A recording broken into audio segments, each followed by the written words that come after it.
Ако правиш вистинското нешто, на крај ќе ги инспирираш и другите да го прават вистинското нешто.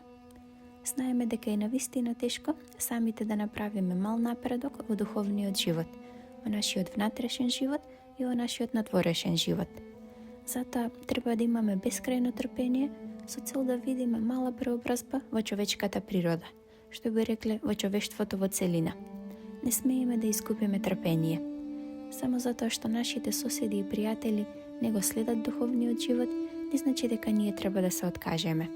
Треба да знаеме дека имаше време, било во оваа инкарнација или во минатите инкарнации, кога и ние исто така бевме како нив, или дури и полоши. Треба да се обидеме да им помогнеме на луѓето, со идеја дека еднаш порано и ние исто така не тежнеевме, не бевме духовни, но тогаш со Божја милост станавме духовни. Може би не сме свесни за тоа кој всушност ни помогнал, но имаше некој што ни помогна во нашето духовно патување, во нашето внатрешно будење. Затоа ние исто така треба да се обидеме да ги инспирираме луѓето. Ако една личност добие инспирација од нас, тоа е доволно. Ова е изводок од книгата Душа патувањето на мојот живот, од Шри Чинмој.